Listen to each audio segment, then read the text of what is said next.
రాఘవేంద్రరావు గారి తరఫు నుంచి నేను మా వారు వెళ్ళామన్నమాట. సో వాళ్ళందరికీ అంతమందిలో వాళ్ళ ఫోకస్ అమ్మవారు వచ్చిందని ఉంది, కానీ ఇంకెవ్వరిని వాళ్ళు అంత ఇదిగా చూడలేదు. ఫస్ట్ టైం నేను తిరుపతి దేవస్థానానికి వెళ్ళాం, అప్పుడు ఇంత క్యూ ఈ హడావుడి అంత లేదు. డైరెక్ట్గా గర్భగుడిలో కూర్చోపెట్టి మా ఇద్దరు దంపతులకు పూజలు చేశారు. ఐ వాజ్ లైక్, అంటే ఎంత అదృష్టం చేసుకొని ఉంటే ఆ పుణ్యం కలిగింది మా ఇద్దరికి. నమ్మని ఒక వ్యక్తి, అంటే నమ్మరంటే ఆయన ఎప్పుడు వెళ్ళలేదు, ఆయనకి తెలియదు, ఎవరిలో కలవరు.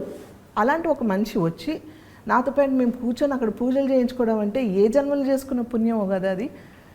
అక్కడ కూర్చోపెట్టి వాళ్ళు గర్భగుడిలో కూర్చోపెట్టడం ఏంటి, అక్కడ నుంచి మళ్ళీ బయట ఒక పెద్ద హాల్ ఉంటుంది, అక్కడ కూర్చోపెట్టి మళ్ళీ ఏదో పూజ చేసి కళ్యాణం లడ్డు అలాంటివి ఏవో ఇచ్చి మాకు చేసి పంపించారు. ఐ వాజ్ సో హ్యాపీ అనమాట. సో మీ వారు నిజంగా ఐ మీన్ మీకు ఇచ్చిన సపోర్ట్కి మీకు ఇద్దరికి వచ్చిన ఆఫ్ కోర్స్ బ్లెస్సింగ్ అండ్ అవకాశం అదొక గొప్ప విషయం. మీ వారు మీకు ఇచ్చిన సపోర్ట్ కూడా చాలా అద్భుతం. No doubt, is 100% supportive.